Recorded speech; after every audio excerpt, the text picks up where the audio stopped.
Bom, vamos dar início então à terceira aula do curso de Introdução à Ciência do Direito, que será voltada para essa questão, como, afinal de contas, estudar o direito. E eu vou abordar aqui duas maneiras de enfrentar a questão jurídica, que é a zetética e a dogmática.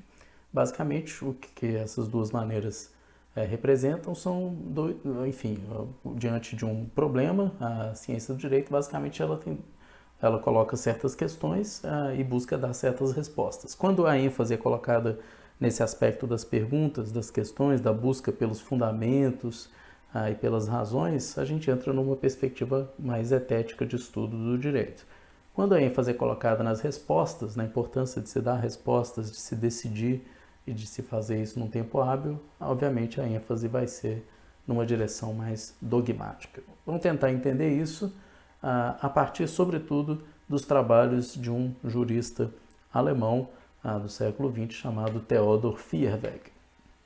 Bom, começando pela zetética, então, jurídica. Né? Basicamente, o que é uma perspectiva zetética de estudo do direito?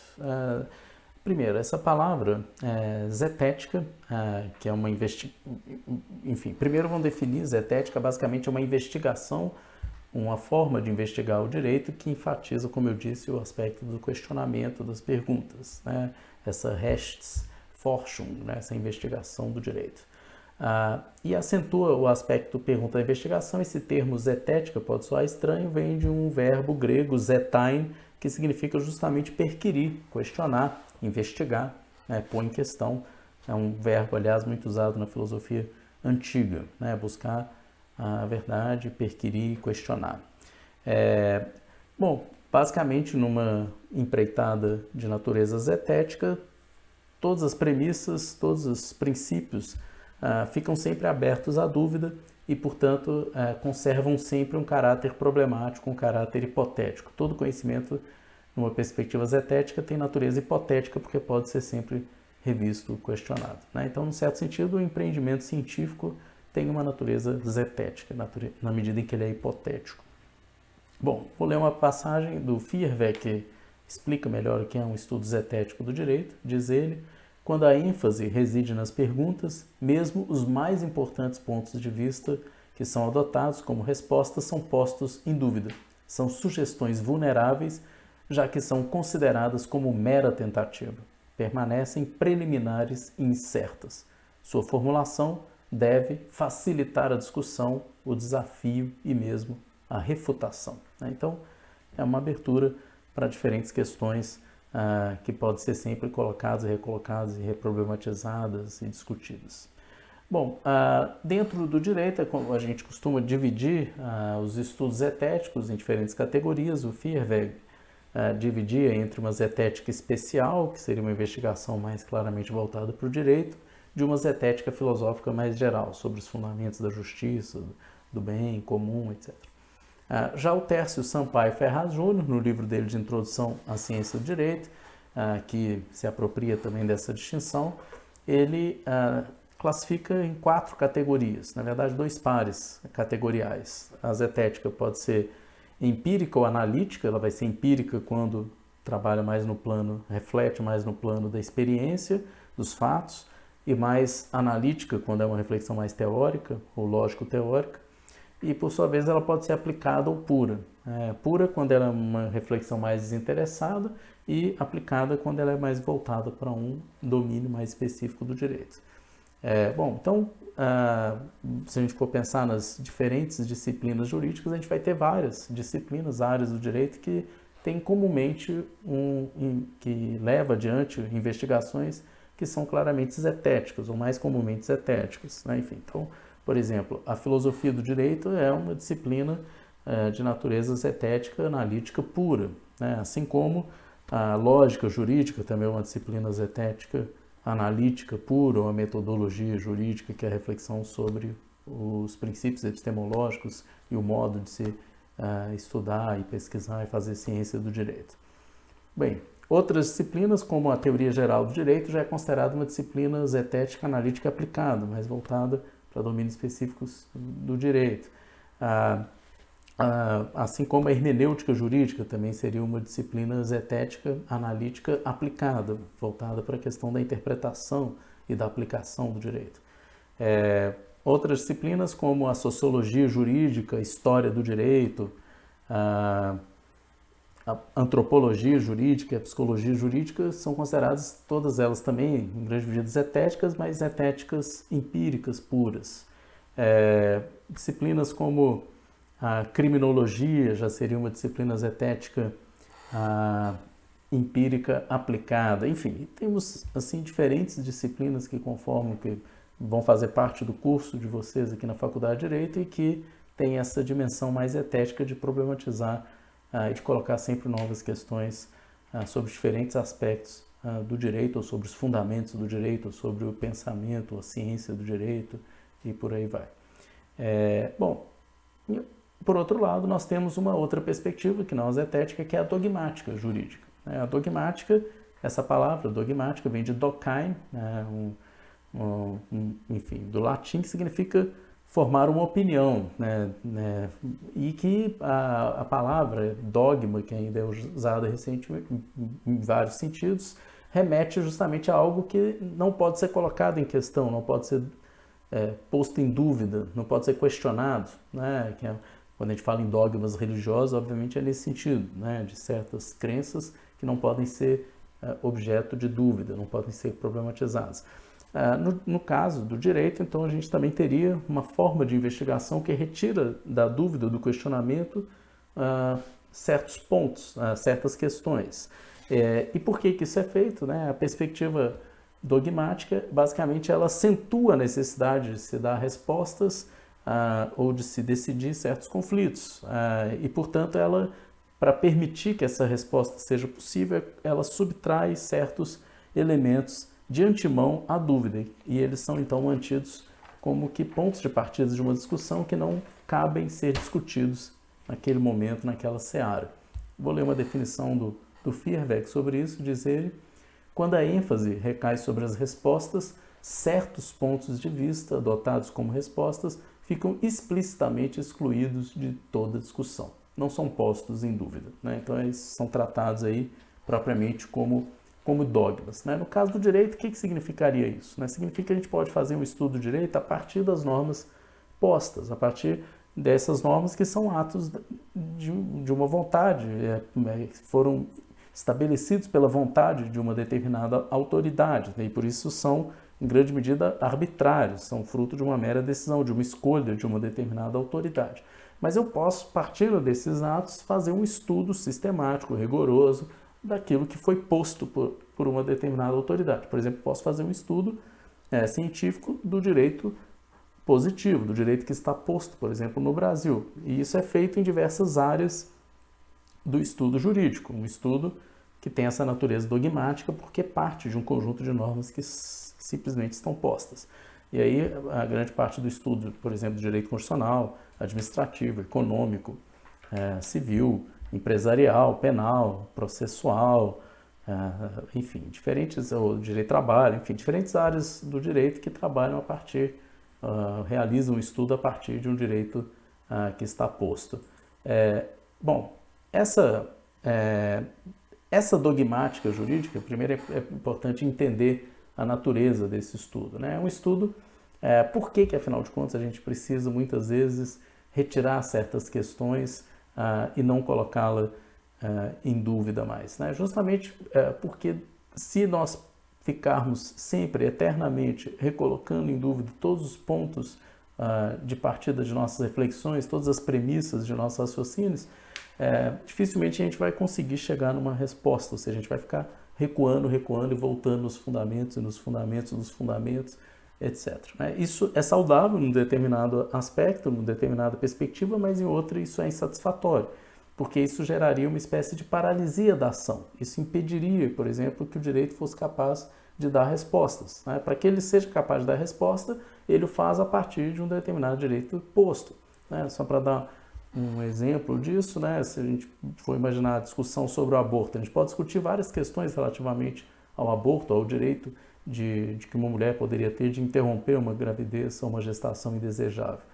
Bom, obviamente, se a gente for levar a fundo essa questão, a gente vai ter que discutir o que é a vida, o que é a liberdade, a questão do direito sobre o próprio corpo e por aí vai. Uma série de questões que têm uma natureza moral, filosófica, envolve questões religiosas e por aí vai.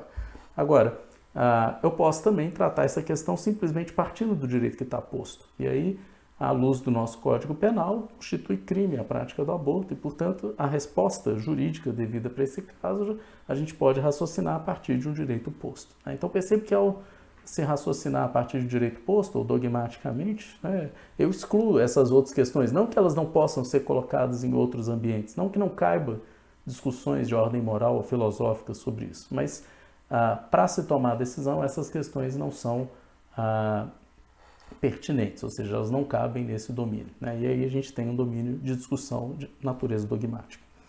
Bom, uma coisa importante que eu acho que a gente deve destacar é que tanto a abordagem zetética quanto a dogmática são importantes para o direito, são relevantes e são legítimas. Ou seja, não se trata de uma escolha, a gente deve fazer uma coisa ou outra, ou só uma coisa ou só outra. As duas são complementares e são necessárias, são importantes. Há inclusive uma tendência que eu acho que a gente deve evitar de um certo enfrentamento. Aqueles que têm uma perspectiva de estudo mais zetético vê com maus olhos o dogmático e vice-versa, o dogmático vê com maus olhos aqueles que empreendem estudos mais zetéticos. Do ponto de vista daqueles que têm um estudo mais zetético, eles acham que os dogmáticos são limitados, são positivistas, ficam muito restritos apenas ao que está posto, não desenvolvem reflexões mais amplas, não são críticos, e o olhar reverso é daquele que tem uma perspectiva mais dogmática, achar que os estudiosos zetéticos do direito, que aquilo ali é desnecessário, que aquilo não é propriamente direito, que aquilo não passa de uma especulação filosófica, que não leva a lugar nenhum, e por aí vai. Enfim, então essas visões reducionistas recíprocas são, na minha opinião, ambas reprováveis, porque afinal de contas, seja o estudo zetético, seja o dogmático, são importantes para o direito e também para a formação do jurista ou do operador do direito de uma maneira geral. É preciso, então, na minha opinião, abandonar essa desconfiança, seja em relação ao discurso, ao estudo zetético, seja em relação ao estudo dogmático, para que se possa realizar um trabalho realmente conjunto, valorizando os dois aspectos, as duas formas de estudar o direito. E queria terminar essa aula apontando para um problema que eu vejo na tradição do estudo jurídico no Brasil, que a gente pode chamar de tradição doutrinária. Tem uma palavra que é muitas vezes usada para se referir à ciência do direito, que é doutrina, a doutrina de fulano de tal, etc. Os livros de doutrina, enfim. E essa é uma palavra que, se a gente for olhar o sentido dela, por exemplo, eu peguei aqui no dicionário o AIS, dentre os vários sentidos associados à palavra doutrina, eu vou citar dois aqui. Um diz que doutrina seria um conjunto coerente de ideias fundamentais a serem transmitidas e ensinadas, e um outro que doutrina é o princípio, crença ou conjunto de princípios ou crenças que têm um valor de verdade absoluta para os que o sustentam e seguem, o que é, no entender destes, o único aceitável.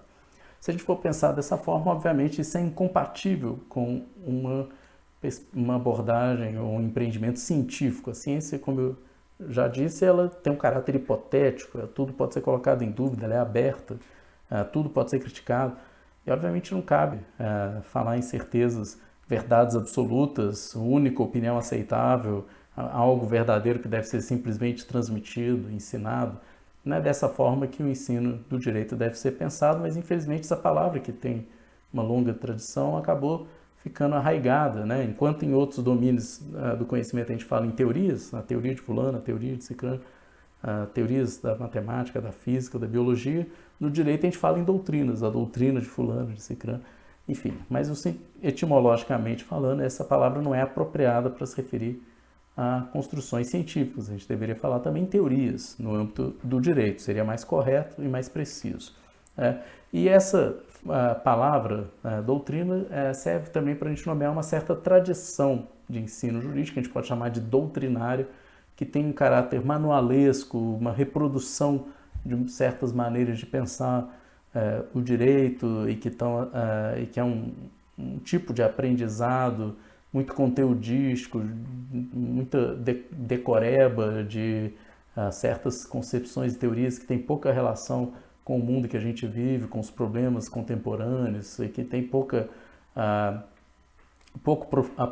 profundidade também teórica, conceitual, filosófica, enfim, mas que conforma uma espécie de, para usar um termo usado por um jurista argentino que ficou radicado no Brasil há muitos anos, que foi o Luiz Alberto Varat, conforma uma espécie de senso comum jurídico, um sentido comum jurídico do jurista brasileiro, e que é reproduzido nesses manuais e que conforma essa tradição doutrinária, né? Vejo isso como algo extremamente problemático. Recordo aqui as palavras do Roberto Mangabeira Unger, que é um jurista brasileiro, professor em Harvard já há muitos anos, e enfim, importante pensador da teoria crítica do direito.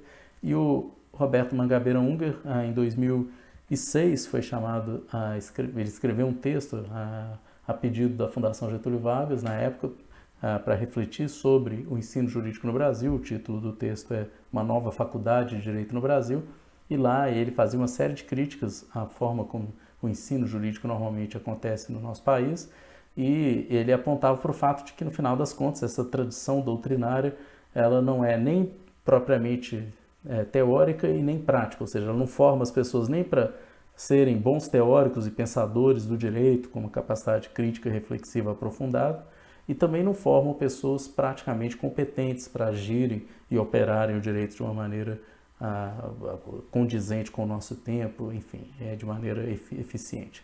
Ou seja, é um tipo de formação que consegue ser ruim nos dois domínios, tanto teórico quanto no prático. E um outro esclarecimento que eu gostaria de fazer para finalizar essa aula é que, quando a gente está falando aqui de dogmática, é importante não confundir nem com essa tradição doutrinária, porque o estudo dogmático é um estudo legítimo, importante, e não precisa ser feito de uma maneira rasa, de uma maneira superficial, como muitas vezes é feito em muitos manuais e numa certa tradição de ensino jurídico no Brasil.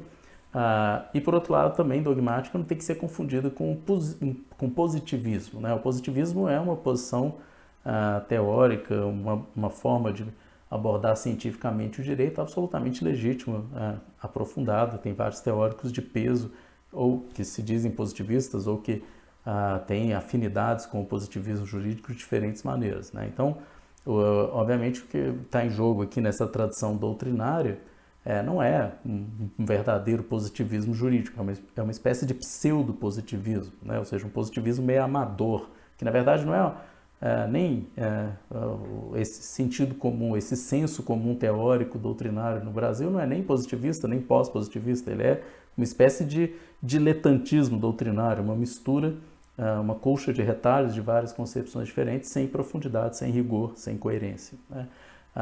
Então, positivismo jurídico é uma perspectiva de estudo de direito sério, legítimo, que não se confunde com essa tradição doutrinária, assim como a dogmática é uma perspectiva de estudo do direito absolutamente legítima e importante, e que não precisa ser confundida e não se confunde necessariamente com uma tradição doutrinária mais superficial.